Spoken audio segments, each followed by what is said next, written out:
Welcome, everyone, to BS3 Radio YouTube channel. We got a special show for tonight, recapping week 1 of the NFL. We have a lot of great games that we had this week. We got Courtney Harden on with us tonight. What's good, everyone? Glad to be here. Like we said earlier, overreaction Monday. That's what it is. I'm here. The Eagles did lose, but still here. But glad to be with you guys always. All right, we got my pops in here. How you doing? Good to see you. It's always Monday. That's what it is. It's always good to be here. So I'm glad to be a part. Definitely. All right, so we had some great games. We had a game on Thursday. We actually have 2 games on right now, and it is it's been a great week to just plain see football. And we haven't seen football in so long. We haven't seen the NFL. It was such a long break, no preseason, not really a training camp, so a lot of injuries, which we'll be talking about that as well. Going through the games. Join in. Let me know how your team did. Did they win? Did they lose? Did they struggle? So we're going to talk about the good, the bad, and the ugly. Make sure to subscribe. Make sure to click that bell so you can be on top of all the content that we put out each and every week. First off, I got to say Courtney Harden and Tyon Mack held it down last week. You guys did a great job. I was driving back from my sister's wedding, so I was listening in. Was proud of you guys. You guys did a great job. Let's first start off with that.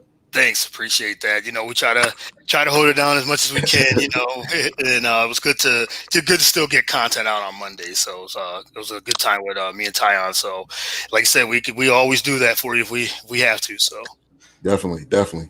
So let's get into the first game right now. If you're watching this live, Giants are up 3-0. I was trashing the Giants, so we need to make sure the Steelers get that win. especially for the NFC East. We can't have the Giants tied for first place. I don't care what week it is. We can't do that. Exactly, man. We can't have the Giants because now we got Washington and the Giants at the first place after 1 week. Who would have thought that? Right, exactly. All right. So the first week we had the first game was Texans and Chiefs. That was on Thursday. When you look at this game, the Chiefs being the former champs, so no surprise how well they played. My biggest takeaway from this game was just the play of the Texans. Deshaun Watson obviously is going to do his thing, but that defense didn't look like they could stop him. The Texans almost looked the same. Quite honestly, I was expecting more out of that team as a whole. But you're playing the defending champs. It's pretty much the same squad. All they did was add Edwards-Helaire, and that was kind of the biggest thing. But give me your takeaways on this game on Thursday, Courtney. Yeah, I expected the Chiefs to come out and do what they do. Like you said, they got so many weapons. That was the takeaway. I mean, I was like, Edwards-Helaire now added to that mix with Tyreek Hill and Kelsey and Mahomes and Sammy Watkins. I mean, Edwards-Helaire reminds me, and Andy Reid, some people have been comparing him to Brian Westbrook. And as an Eagles fan, I still have a lot of respect for Andy Reid. I mean, this guy, 15 years here in Philly, and he was a winner. He was a winner. Even though he didn't win a Super Bowl, he's one of the best coaches in ever that we've ever seen. And now they've got a Super Bowl. Patrick Mahomes got his money. He's gotten paid. And now they're on a mission to try to repeat, which I think they possibly could do that. I think they're the best team. And it is definitely the best team in the AFC, maybe the best team in the NFL. And they did what they were supposed to do. They got like I said, they got so many weapons. And it proved that if you take away our deep ball, we can dink and dunk. We could beat you in so many ways offensively, and they're good defensively. They were flying all over the field. They was getting right after Deshaun Watson. And on the other side with Houston, Deshaun Watson, it seems like, he's still got the same issues, no offensive line, and he's running for his life, and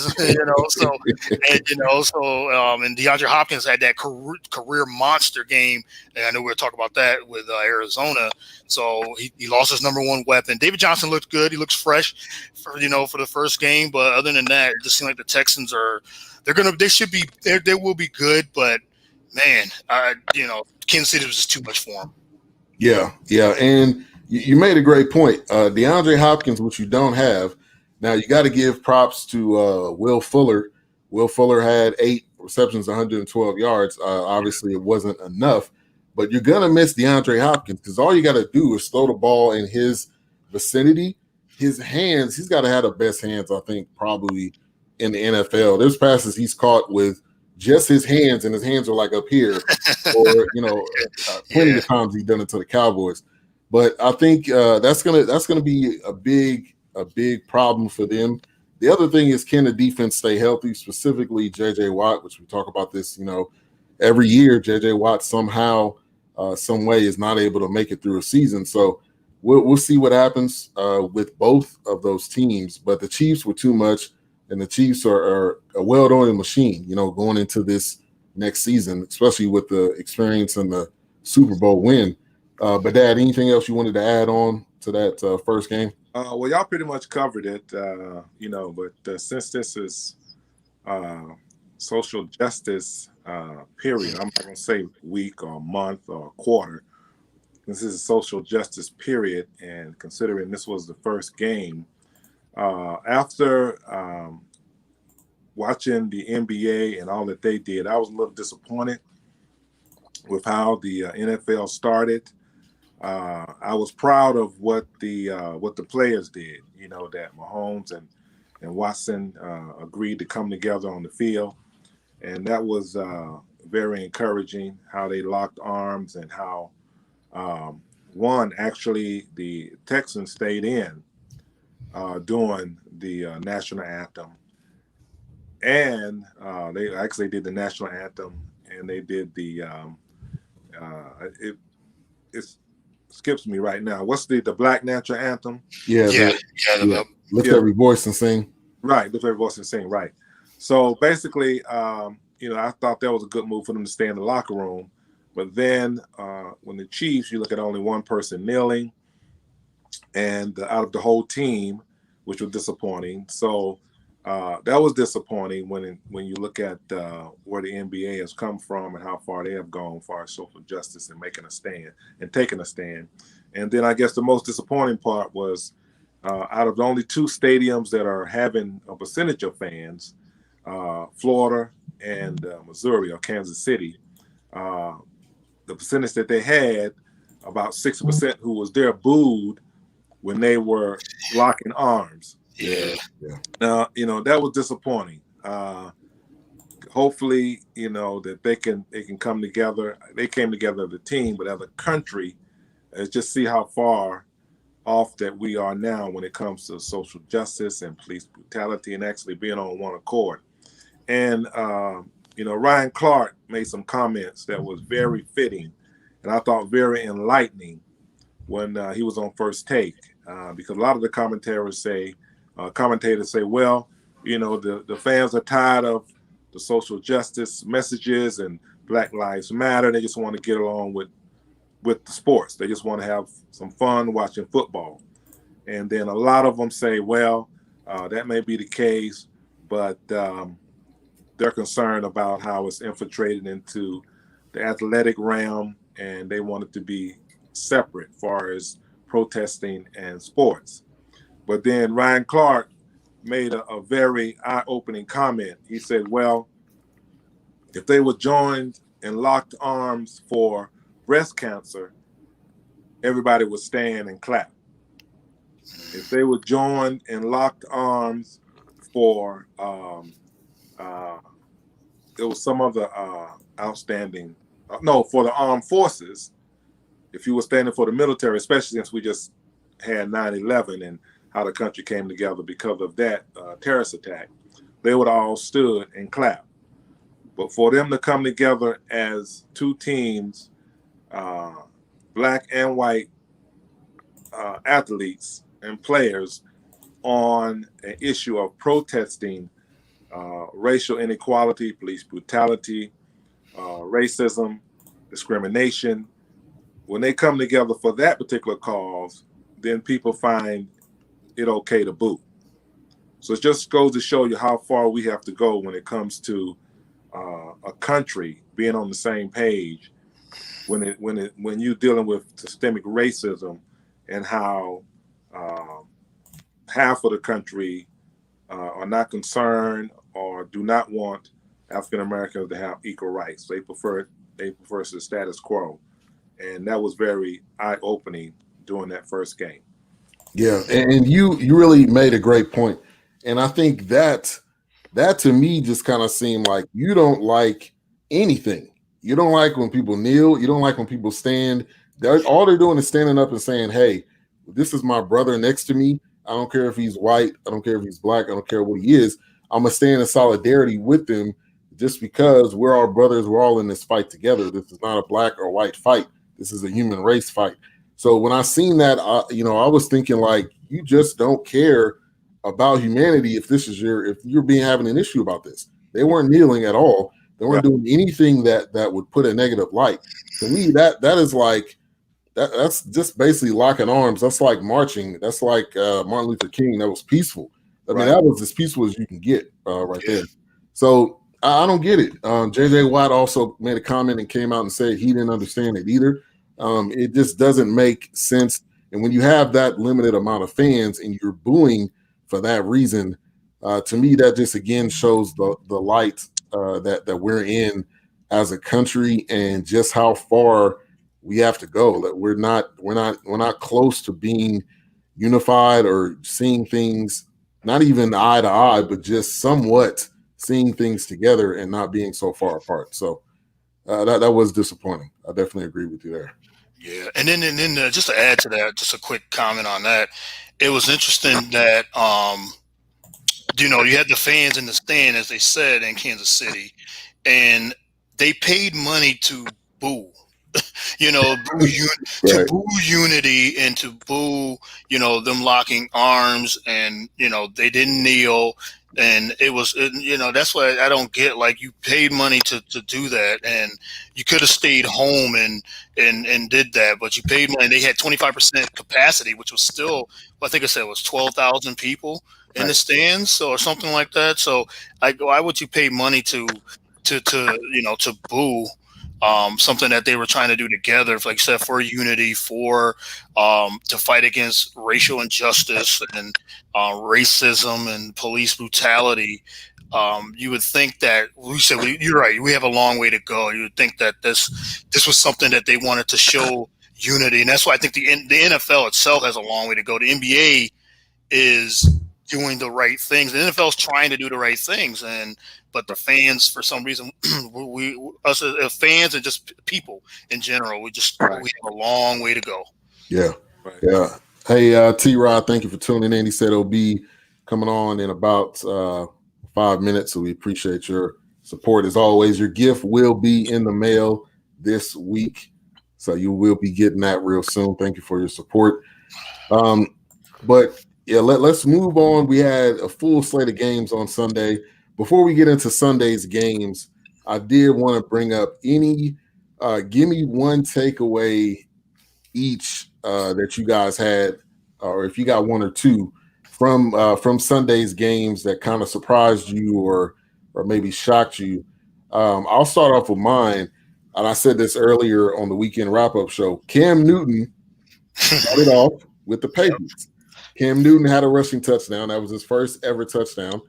Tom Brady also had a rushing touchdown, which was his first ever touchdown in a Buccaneers uniform. To me, both of those really caught me by surprise because that's not Tom Brady's MO, running for touchdowns. So that was one thing, and then the other thing was Adrian Peterson, which is not done. They did lose that game, but AP had 14 rushes, 93 yards, or 15 and 93. So that just shows that AP still has a lot left. But Dad, I'll go to you. One or two takeaways you had from yesterday's games. Well, I hate to mention this, Courtney, but I have got to get this out of the way. The Notre team from DC, beat the Eagles. We hear a lot about Carson Wentz and how he has the potential of being an MVP and how he's rising to that occasion or to that level of MVP caliber. And the mistakes that he made, late in the game, he had 2 touchdowns and 2 interceptions. It was kind of eye-opening as how far, and Courtney mentioned this earlier, the Eagles have to go when it comes to their offensive line and trying to protect him. But, I got to give Hopkins some props. He threw for 1 touchdown and rushed for 17 yards and threw for 178. But, I think he managed the game really well. And I think he's improving. He's going to continue to improve. I feel there's a lot of potential and a lot of growth there. And this basically all it's going to do is give him confidence. And as a young quarterback, that's what you need is confidence. As long as you can get some wins under your belt and also get your teammates that's behind you. And I think he has a decent squad that can make some noise. But when you look at that division, that he's getting the confidence that he needs. And to come out of that division, you may only need 7 wins. It's looking like that. You're not lying. That's my takeaway. All right, Courtney. Yeah, I got a couple. I'll get on the Eagles right now. Might as well do it now. It was just a disappointing effort from all phases of the game for the Eagles.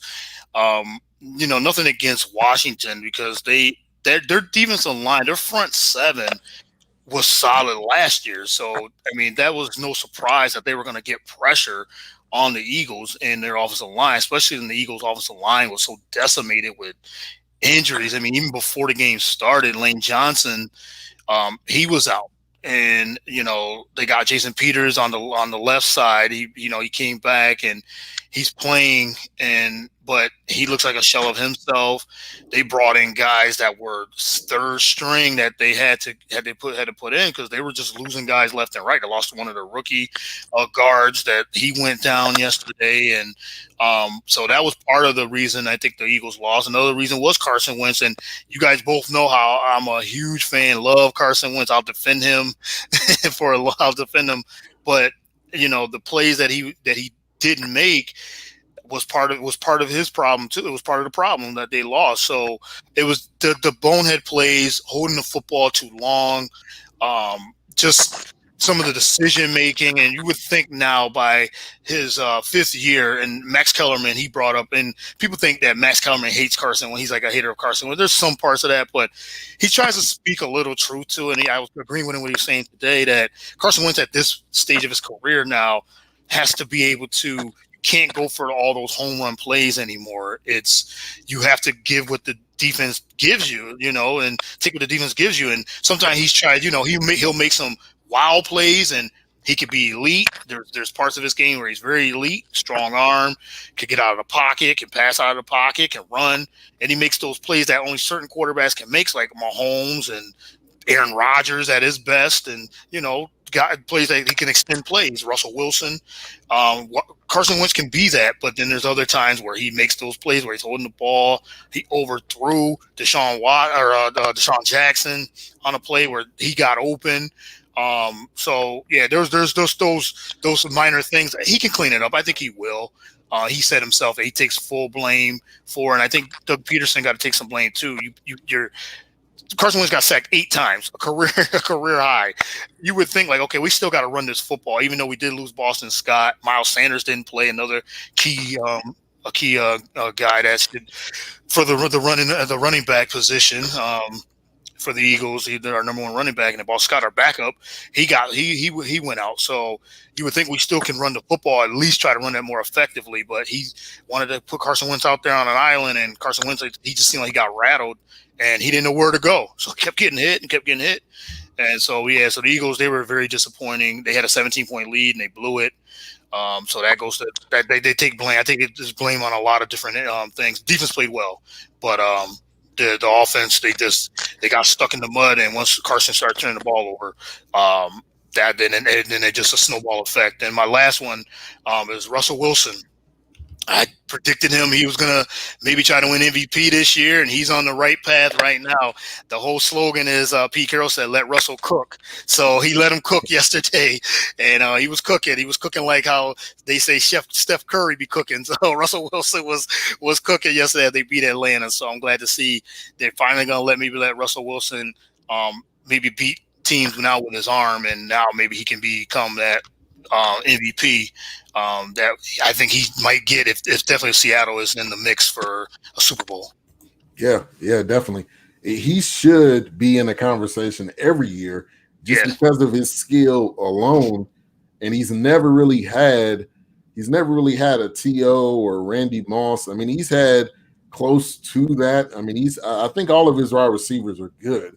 I don't think any of them are well, DK Metcalf I would probably say this is his year. Yeah. Take that next step. I think they added Josh Gordon too, if I'm not mistaken. I don't know if they got Josh Gordon too, and as you said, they've always been a running team, know, and they built with the defense and the run. There was a Legion of Boom and Marshawn Lynch, so Russell never really got his respect that he definitely deserves, and he was in the MVP conversation last year. If it was for Lamar Jackson having an unbelievable year, Russell might have won the MVP. So I'm glad to maybe he might finally get it, and maybe they can. San Francisco losing yesterday too. Maybe Seattle might actually be that Super Bowl contender. Yeah, maybe. Let's talk about that game. Seahawks win 38-25. Matt Ryan, a.k.a. I like to call him Matty Lukewarm. People call him Matty Ice. He's lukewarm, okay? He did put up big numbers. Right. Big numbers does not always equal wins. 450 yards. Todd Gurley led with 56 rushing yards and a touchdown. Julio Jones had 157. Did he get into the end zone? No, he didn't. Which I guess that's the way the offense is constructed. I don't know. Your best player, you can't get him in the end zone again. So another issue with that. But Russell Wilson did his thing. They end up winning. I'm not surprised. I picked the Seahawks to win anyway, and I think Russ, like you said, Courtney, he's going to be in the MVP conversation, and he is. He led the team in rushing too. Right, he carries between 9 yards. Yeah, right. That is pretty sad. DK Metcalf at 4 for 95. So that was a good game. We had a lot of good games on. Anybody wanted to add anything onto that one? No, y'all basically covered it. I think he's definitely MVP, caliber. The numbers were just awesome, and his play was awesome, and all like you mentioned before, Matty Lukewarm. I can't call him Matty Ice. He's a stat stuffer, Yes. Perfect for fantasy. He'll put up the numbers, but when it comes to managing the game in order to get a W, he seems to fall short, and that's the disappointing thing about him.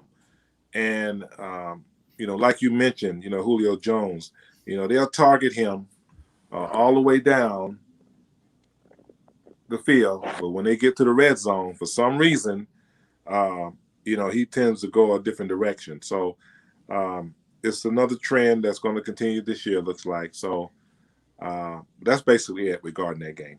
Yeah. And I think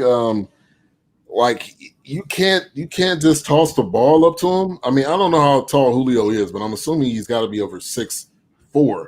Yeah, I think 6'5". Yeah. You can't toss the ball up to this guy at all. I don't think I'll ever understand that. Update on the score: Steelers 3, Giants 10. Steelers have the ball. Big Ben will not make it through a season. I don't want to be negative, but every single year he seems to get hurt. So who's the Steelers' backup? Somebody let me know who the Steelers' backup is. That whoever that is, he's going to get some run this year.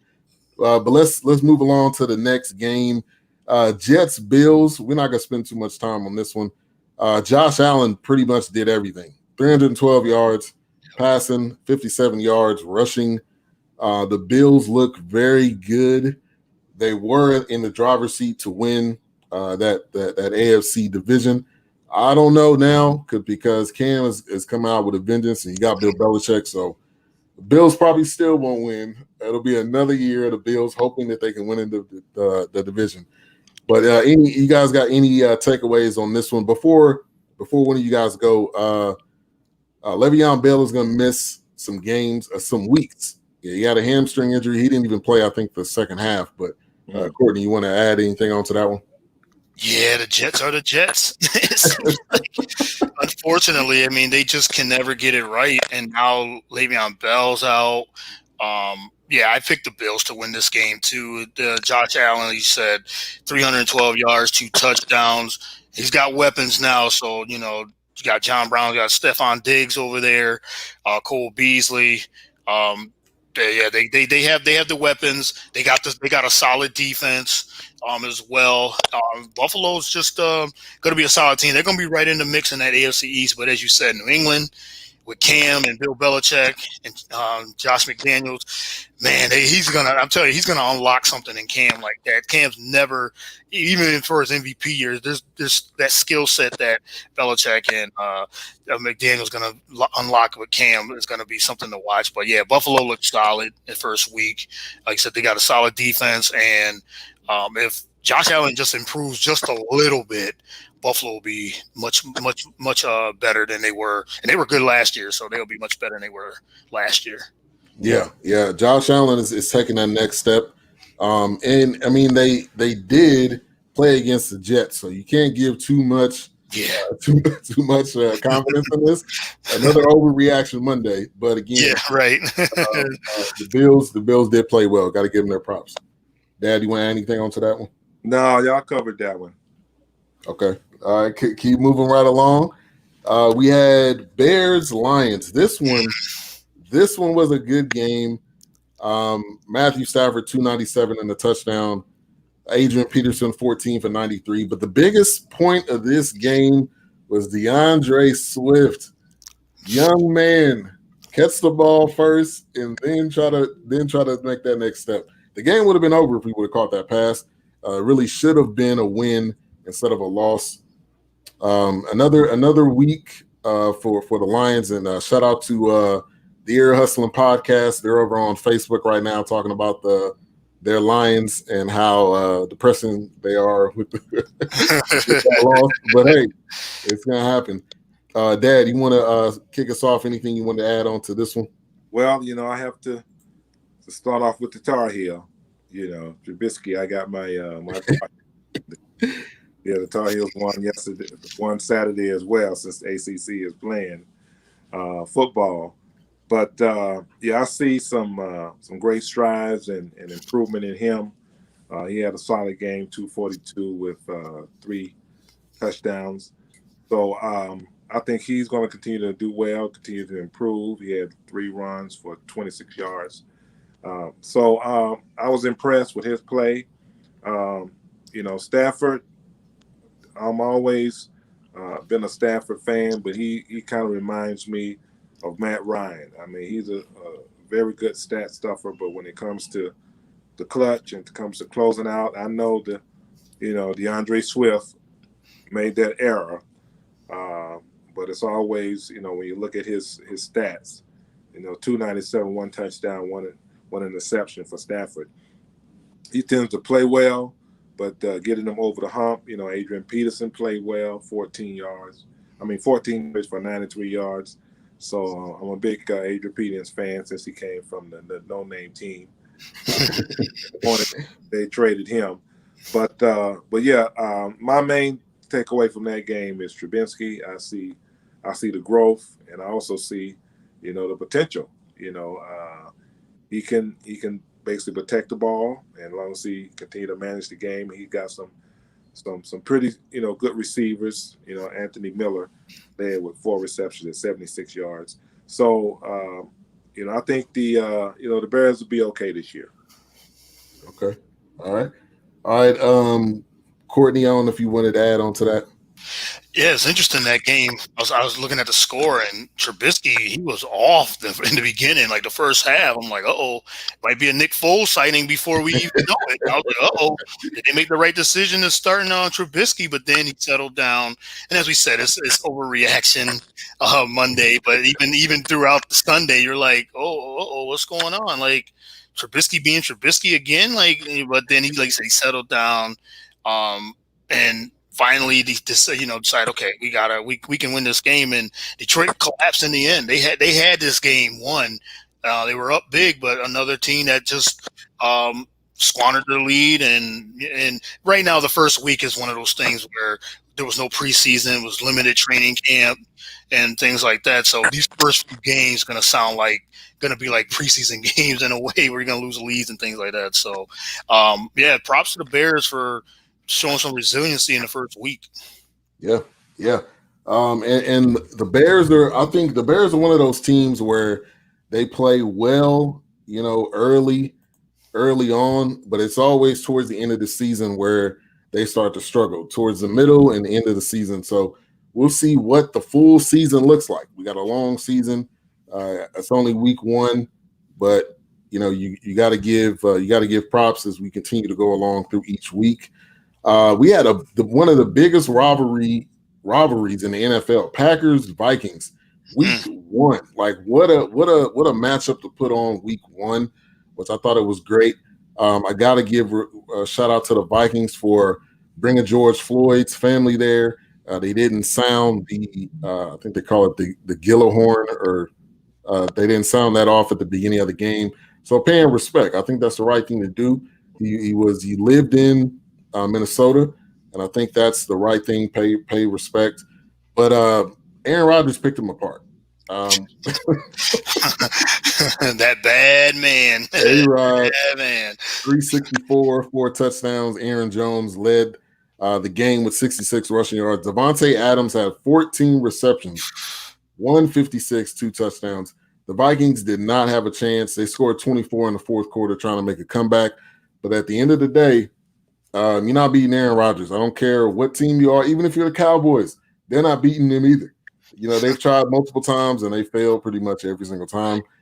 But the Vikings are supposed to have a real and legit defense, but that means nothing to Aaron Rodgers at the end of the day. He's going to torch you. So Packers with a big win. Dad, what's your take on this one? Basically, same thing. I mean, you're talking, Aaron Rodgers, that bad man. He basically, torched him. He turned, and it's interesting how when you look at Aaron Rodgers, we know that Mahomes is on a different level, but I think Aaron Rodgers was the one that initiated that style of QB play, to where he may not throw a no-look pass, or the sidearm may not be to the extent of Mahomes, but some of the throws that he make off of the wrong foot, off of the back foot, how he places them right there where the receiver can get it, and the defensive man doesn't have a chance, and also the angles that he throws the ball. I mean, this guy, when it comes to the most talented quarterback, that's even when you had Tom Brady getting the MVPs, and you had Peyton Manning getting the Super Bowl wins. Aaron Rodgers, that nickname is legitimate, and I think that when it comes to the quality of throws that he make and the difficulty of throws that he completes, I mean, it's just off the chart. So I'm always amazed when I watch him. So that's one of the takes I get, and Kirk Cousins is Kirk Cousins. Overpaid and underachieved. That's Kirk Cousins. Yeah. T-Rod says, how do the Lions blow an 18-point lead? Is it safe to say that they've been eliminated from the playoffs? It's early, but blowing the lead, no matter what week it is, you got to be able to patch that up. You got to be able to go into week 2. Like the players always say, you got to look at the film, see what we need to do. That's exactly what they're going to be doing. That's probably what they're doing right now, whether at home or wherever they may be. Courtney. Yeah, Aaron Rodgers, that bad man himself, man. I mean, when we did our show last week, I know me and Tyon both had him still in the top 5. I think I had him fourth or fifth. Only take a couple quarterbacks ahead of him, and that's Russell Wilson, Patrick Mahomes, me and Lamar Jackson. But if I had to pick a player to like Aaron Rodgers at that high caliber of a player, if I still had to pick a guy that can still win me a game, when a comeback, maybe Mahomes and maybe Russell Wilson might be the only two that I might pick over him still. But I mean, as you said, he carved them up. He really torched them, and I think he's playing on a chip on his shoulder too, because they drafted Jordan Love, and they're basically saying that, okay, is Aaron Rodgers done? Well, he proved that he's not done at all, not even close to being done. So, like we know about his game, the way like you said, the way he throws the football. He might be the most talented player, quarterback that we've ever seen throw the football. Like the most pure quarterback to throw a football, the angles and things like that he's done. He's done over his career. Maybe Dan Marino might be the closest that we've seen over the years. Dan Marino had a rifle of an arm and can throw to a lot of different angles too. But Aaron Rodgers, he can move in the pocket, and as long as he doesn't get injured, they got a really good chance to make it to the NFC Championship once again. Yeah. You got a chance every single year, especially if you have Aaron Rodgers. You got a chance, no matter what. Even if he's playing on one leg, even if he's injured, he's still better than probably some of these QBs that are starting, right now. So Aaron Rodgers doing his thing, no surprise there. Dolphins and Patriots. Now look, Fitzmagic is only Fitzmagic for a short amount of time. About that much time. 1 week. Might only been 1 week. But Tua's getting in there. Moko, I know you're watching. Tua is going to get in there, I think, by week 6. Okay, so don't worry. Tua's warming up. He needs to learn the playbook. He probably needs to watch the mistakes that Fitzpatrick makes, and so that he doesn't make those on his end. But he's going to get in there. The Patriots, which it got a little close towards the end, but the Patriots, I had full confidence they were going to win this game. Cam, 15-75, 2 touchdowns. Edelman. This Patriots team looks different, mainly because they haven't had a quarterback like this. I don't know. I mean, ever. If they had a quarterback with this type of mobility, this type of skill. So this is going to be fun to watch. It was great to see Cam in a Patriots uniform, but really great to see him just playing, period, for the amount of time that he had off, the amount of teams that didn't sign him. I said this a long time ago. There was no way they were going to let Jared Stedman run out there as a starting quarterback. And Cam was available. So It was a perfect marriage. I figured it was going to happen. And who knows, Belichick could have just said, yeah, nobody wants you. Nobody's, he could have fed all this stuff out to all of the other teams just so he could have Cam Newton to himself. I mean, I would not be surprised if that's how that worked out. But give me your take. Courtney, we'll go to you first. Yeah, as I said earlier, I mean, Belichick and Josh McDaniel, they could unlock something that Cam didn't have in Carolina. And Cam, he's removed from the MVP of 2015. It was 5 seasons ago. He's been injured through his career. He's been very injury prone, but those last couple of years he was very injured, and he's missed the last 2 years, year and a half, 2 years. So he looks healthy, he looks fit.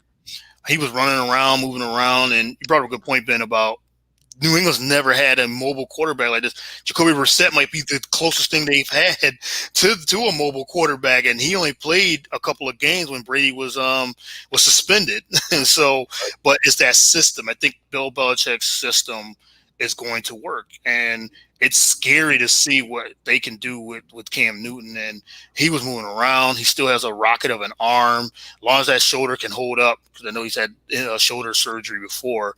If he stays healthy and he just keeps improving within this system, New England could be a huge problem once again. And it got close. It did get close towards the end, but Fitzmagic, he threw three interceptions.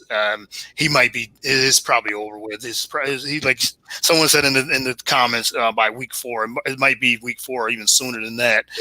But the Dolphins, I know they're in rebuild mode, so they might as well go ahead and get Tua in there pretty soon, get them ready to play. But for New England, I thought it was a good start for them. They looked really good. They got the running game. Their defense.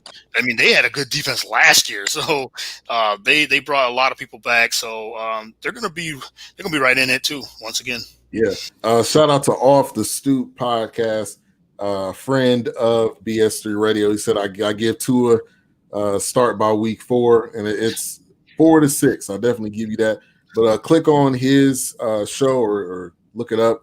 Definitely got a dope show. I believe he's in the Bay Area.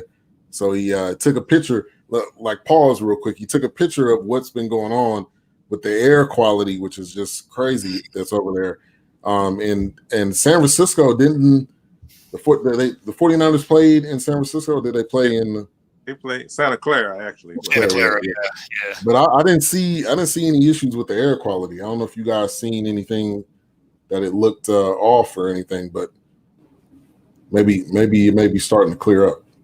Yeah, well, I didn't notice anything on the network as far as the show, the game that was televised. But hearing from friends and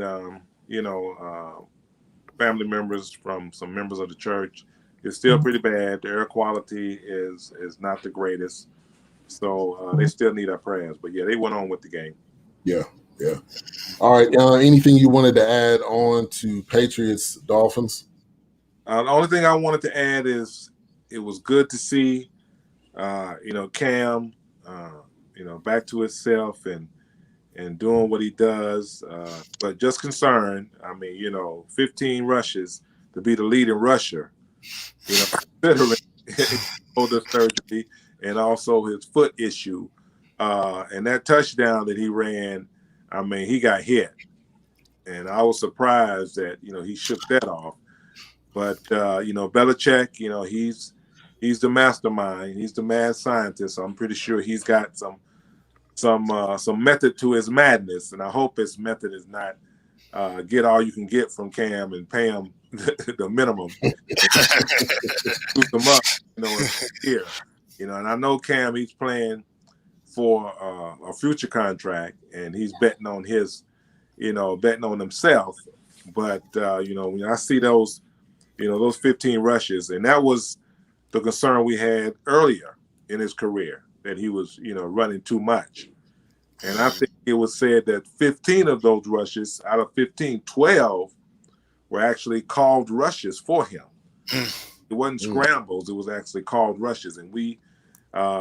Was always kind of skeptical as to, do you take advantage of his size or do you overuse him and risk him being injured? And we see what happened with Carolina. So being the first game, I'm hoping that Belichick is just wanting him to get hit a couple of times because they didn't have a preseason, and maybe just to get them implemented into their actual scheme, which was run more than Brady ran. But to that extent, I think it's a little bit overboard, and I know he's not going to last an entire year to that extent. So hopefully they can dial that back a little bit and just let him, use his arm.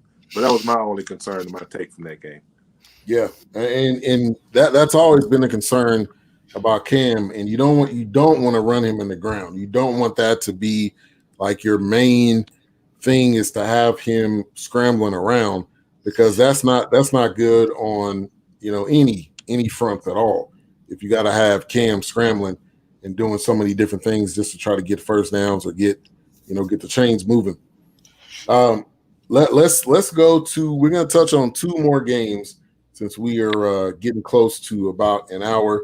And then we'll give you an update on the score, what's going on right now. But Eagles and the Washington football team, they end up winning 27-17. The Washington football team, that is. Dallas Goedert led the game, 8 receptions, 101 yards. Wentz 270 for 2 touchdowns. We kind of already touched on it, but props to the Washington football team, which I have to keep saying that like that, because that is what it's called. But Haskins at 178 and the touchdown.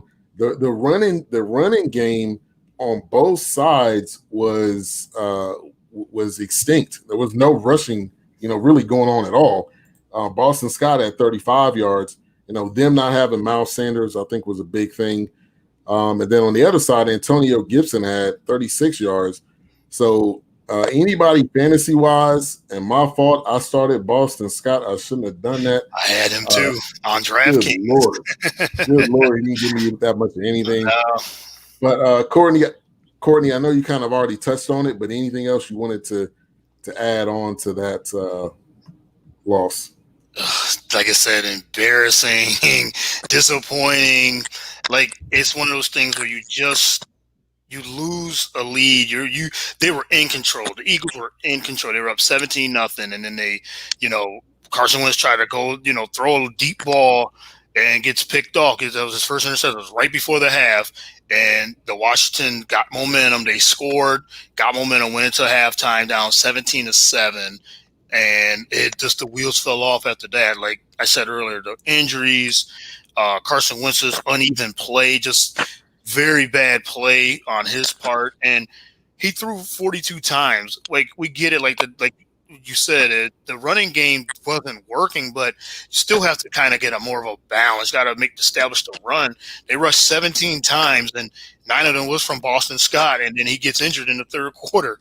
So Clement had 6 carries. Huntley, our fourth string running back, actually, he had a carry as well. But other than that, it was just the depleted offensive line. I thought the play calling was questionable a little bit, and then Carson Wentz just played terrible in the second half, and that's when it all happened. Like I said, I got to give props to Washington. They hung in there. They took our best shot. They fought hard. They rushed. They rushed the passer. They rushed Carson Wentz, hit him. They sacked him 8 times. They were all over him. 2 interceptions, a fumble. Wentz could have had about 4 or 5 interceptions. They didn't drop a couple, and then Wentz fumbled again, and that's a problem too with Wentz, is the fumbling. Like, he's got to clean that up. He said he will. He said he's got to play better. He knows he's got to play better. I hope so. But, yeah, I got to give credit where credit is due. Washington came in there, hit us in the mouth in the second half, and we just couldn't recover. Yeah. T-Rod says, I should have started the Saints defense instead of I started the Chiefs. Oh, well, I hear you, man. I had a lot of issues with fantasy this week. I should have started I shouldn't have released the AP because he would have gave me something. And also I had Robbie Anderson on the bench. I should have had him starting because he had a great week. But anyway, it's only week 1 in fantasy. But it's not over. I still got James Conner, and I got somebody else tonight that's playing. But let's talk about the Father Time game, as in Tom Brady and Drew Brees, the old versus older. And I mean, Tom Brady is going to have some frustration. Okay, this is not the Patriots. You could see that he was not in sync, which I don't think I'm not gonna say it's all on him, but I'm gonna say partly on him, part on the receivers. That Mike Evans pass where he just stopped and he was like, "Where's the ball going?" And Tom was like, "I was passing it to you. Like, go, keep going."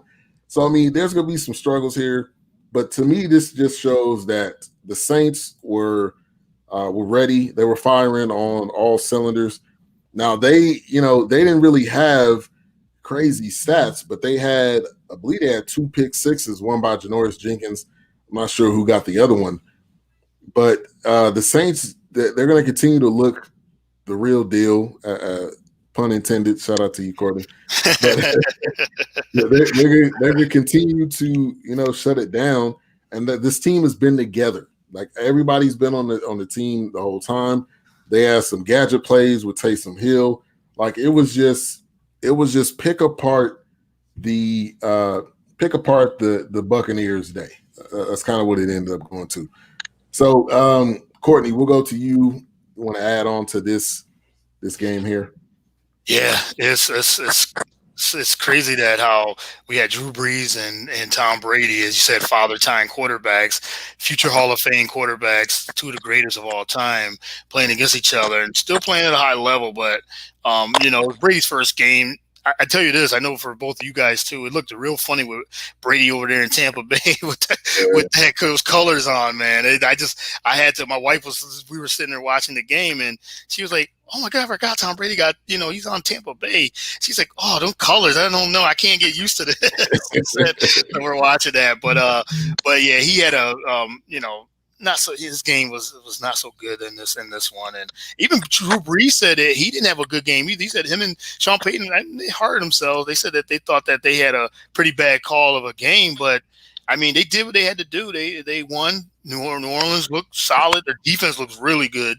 I give them that. And all Drew Brees has to do is be Drew Brees. He's not the same player that he was 5 years ago, where he keeps pushing the ball down the field. He doesn't have the arm strength anymore because of Father Time. But I mean, he's still top 5, 6, 7 quarterback in the league.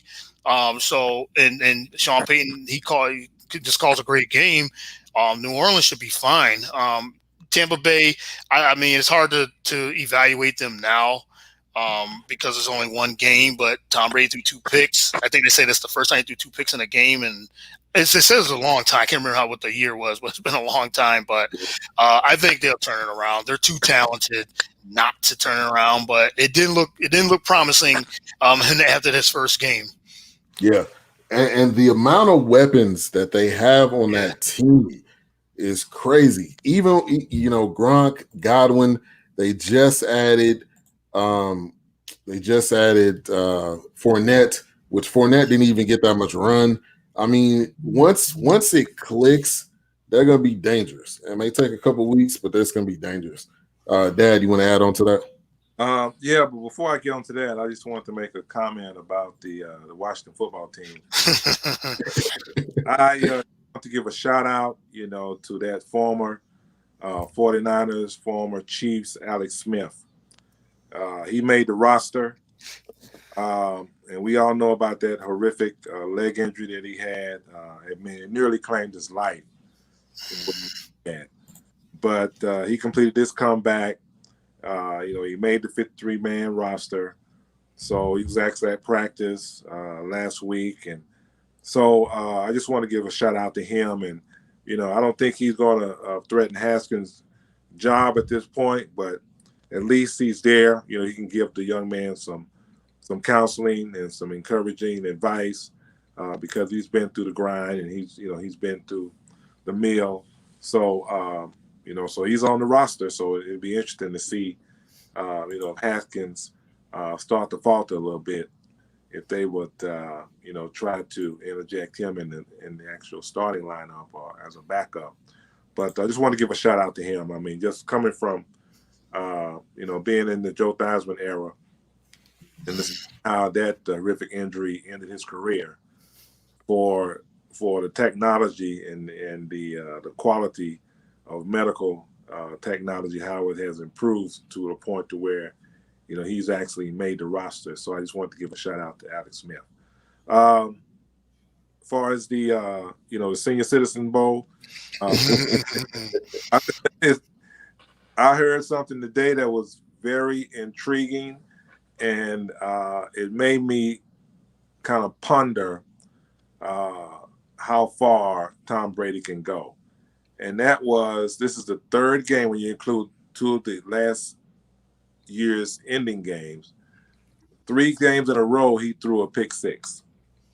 Now, that was interesting for me to actually consider, not only his age and not only his arm strength, but, when you get a little older, you get a little Alzheimer's and a little dementia. And sometimes the decision not clicking as quickly as it normally is when you a little younger. So he can, he'll get through the season, but I think, because he's 42, right? 42 or 43. I think he's 42. Brady, I think Brady. You talking about Brady or Brady? Brady's 43. I think he's 43. Okay. So, he's getting in the George Blanda, era now. So Brady. Yes. For me to hear that stat, made me think, it's going to take a while for him, like Courtney said, for him to get, acclimated and get familiar. Like I mentioned before, no preseason games. Practice is practice. It's nothing like real competition. So regardless of what he did over the summer, once you get into, real competition in games, the speed is a lot faster, and these defensive backs are a lot faster. And so they're going to close that pocket on you. And it's going to be interesting to see the type of decisions he makes. Because you see how the Saints, they brought in, their backup. I can't remember his name, but they're grooming somebody now for that position whenever Breeze steps down. So, and it's also the interesting thing that I took was everybody ragged on, Jameis Winston. Mm-hmm. Yep. Jameis is on the other sideline looking at Tom Brady, and he's the GOAT, right? So, and he ends up throwing 2 picks. So, so you don't the same pace Jameis Winston was on last year. But I know the first game, but that was my take from that game. Yeah, and you made a great point. Everybody just dogged out Jameis Winston. Yes. Yep. But now you put arguably the greatest player of all time on the same team besides Gronk, right? And you see that he threw 2 picks his first game. Right. So is it the team or was it Jameis? And I think I talked about this with on last week's show. Is that when you talk about Taysom Hill, I don't think he's the replacement for Drew Brees. I think he's a gadget guy. I think Sean Payton loves using him in that way. He can punt. He can kick. He can play running back. He can pass. He can do all that stuff.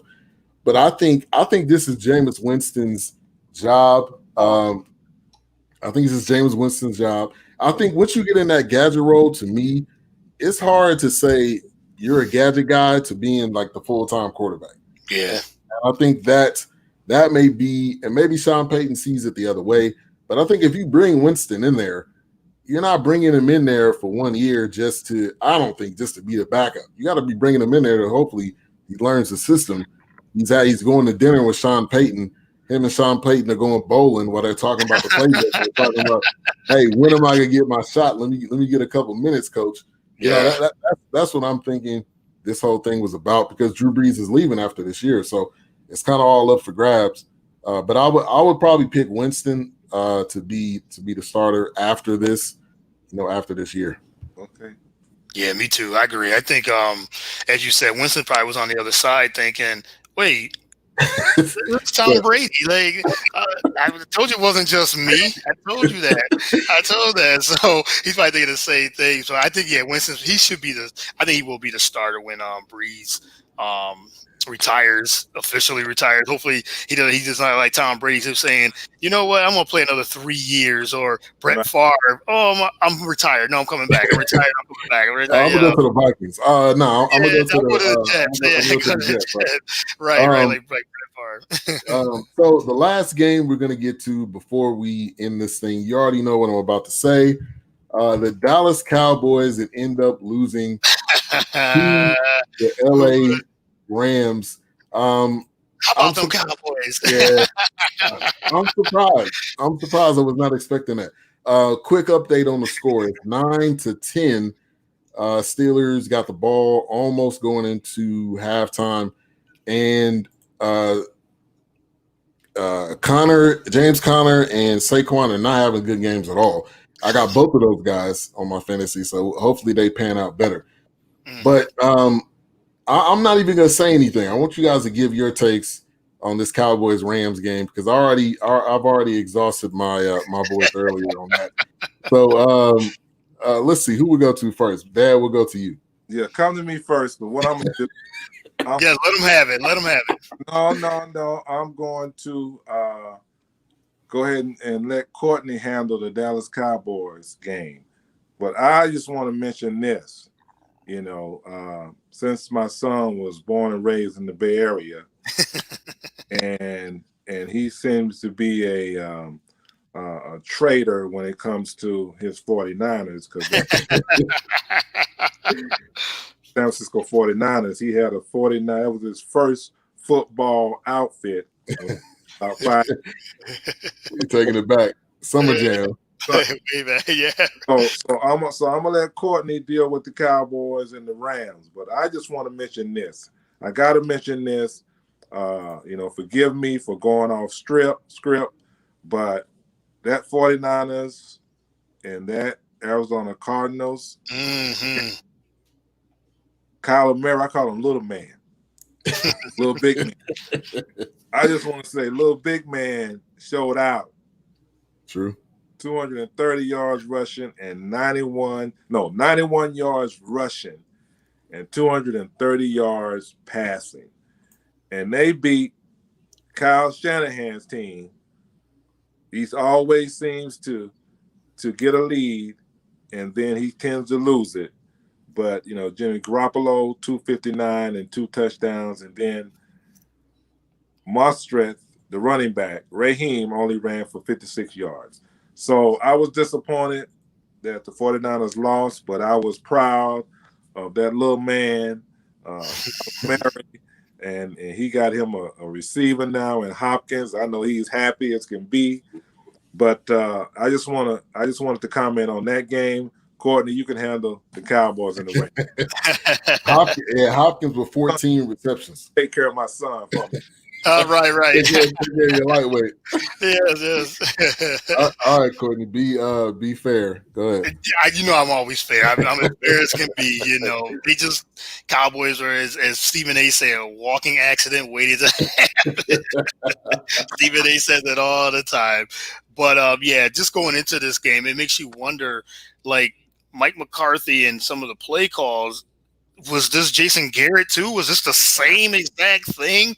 It was almost like it was a pedestrian offense yesterday. It was just nothing was going on. I'm like, wait, is this Jason Garrett calling the plays or is this Mike McCarthy? That's what it felt like. And he was trying to be aggressive. I get that. He definitely was. He's being aggressive. What'd you think of that 4th down play that they went for on? It was 4th and 3, and they could have kicked a field goal. What'd you think of that? Just kick a field goal. Like I appreciate the aggressiveness. But if this isn't the end of the game, like a make it or break it call, just kick the field goal. Like I didn't understand that.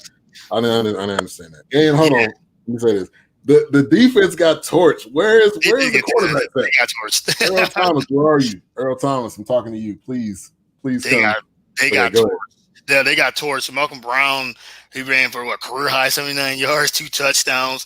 Jared Goff, 275 yards passing.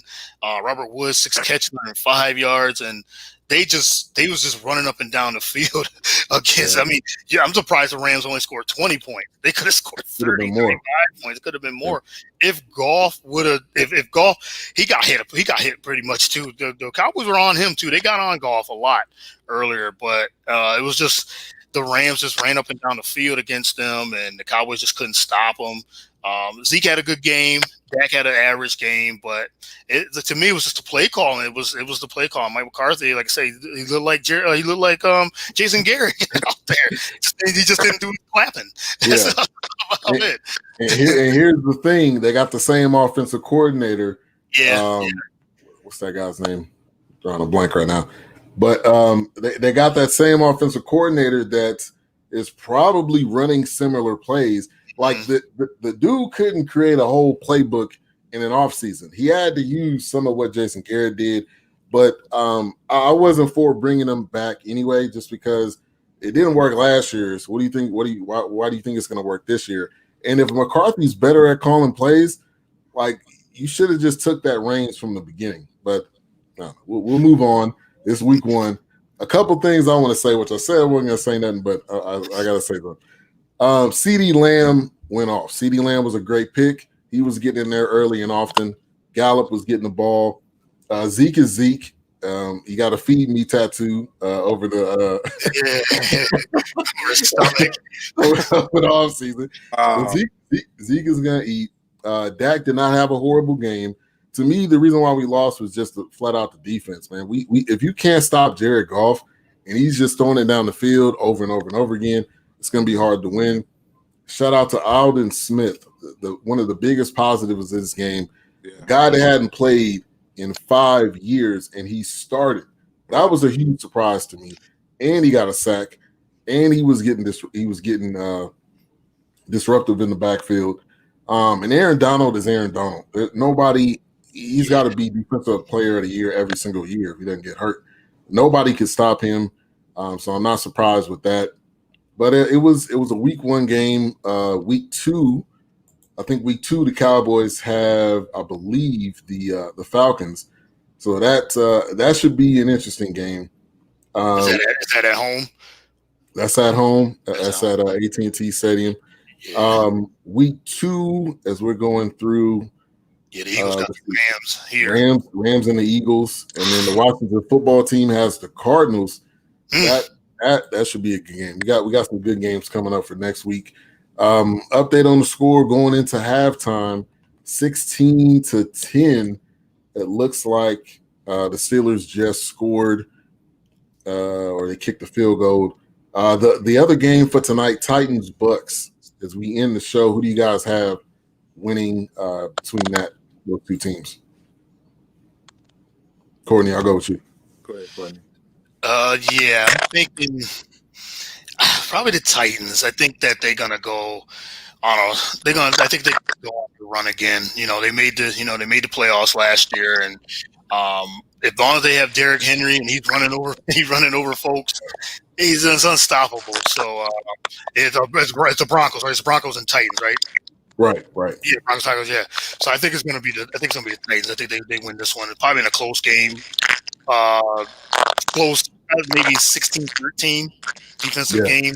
I think I'm gonna go with the Titans. Okay. Well, welcome to Drew Lock land. Drew Lock is going to get the opportunity to get this start. So we'll see what happens there. And I'm definitely going to go with Titans in this one. I think Derrick Henry is going to have a great game.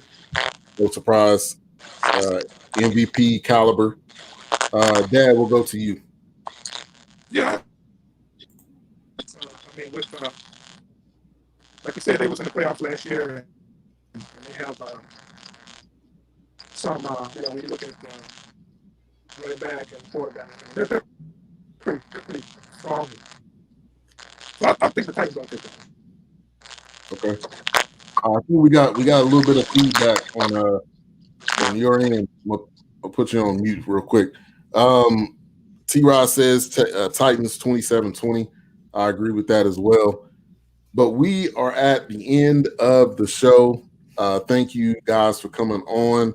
It's always great talking sports, but now we got NFL, so this is going to be our thing. Next week we'll probably pick a couple games so we can really talk in depth with all of them. But week 1 is here, man. NFL is back. It doesn't get any better. And we got all sports going on at the same time. We got NFL, we got NBA going to be going on tomorrow. And then we got NHL playoffs going on, and we got Major League Baseball going on. So it's an exciting time right now. It is. I mean, you said you got all 4 major sports. You got UFC, boxing. Right. There's a lot of good boxing matches coming up. And, I know we'll be talking about those on our shows coming up. I mean, there's so much going on. WNBA playoffs getting ready to start. Tennis, we just had the U.S. Open. Shout out to Naomi Osaka, definitely. Yes. So it was. It's good to be a sports fan right about now. Definitely. All right. So, what do you have coming up this week on your show? I know you're working on getting some guests. What do you have coming up this week? Yeah, gotta get some guests. Just trying to book them now. Like we were saying, I book them like a week ahead. So I start like on Sunday and then start getting them now. So gonna be probably talking about week 2, the upcoming games in the NFL. Week 2, some NBA playoffs because I know the conference finals will be starting by then. By then. So we'll be talking about that and just continue to follow at Get the Real Deal on all social media platforms. Yeah, and check out the new website if you haven't already,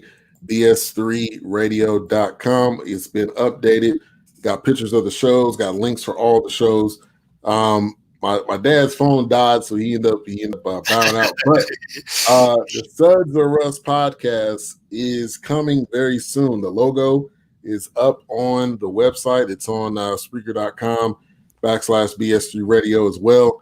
They're working on the content, so they're going to be coming out. We also added on Latina in the Hood, which is Kay and Third Eye Shooter. Man, these guys been dropping so many episodes. It's hard for me to keep up. They dropped 3 today. I think they dropped 3 over the weekend. They're pushing out so much content. It's just real talk. Latina in the Hood. They're new. Also working on bringing on some new shows. We'll be doing some Instagram live videos throughout the week on BS3 Radio, and we're just gonna keep doing it, man. All of us are doing a great job, great content. The awards are being shipped out this week, so Courtney, you're gonna get yours. T-Rod, you're gonna get your gift card. Jordan and Uncle Bella. But thank you guys for tuning in tonight. We'll be back next week talking week 2, and Courtney, have a good one. All right, man. You too. Pleasure always chopping it up with you guys. It's always good to get this Monday reactions on all the sports. So I'm glad to do it. All right. Well, you guys take care. Shout out to Tyon. He wasn't able to make it on tonight, but I'm sure he's probably watching, listening, or he's probably ranting about his Broncos. So should be a good one tonight. Have a great night. Make sure to like, subscribe, click that bell so you can check out all the great content. Peace.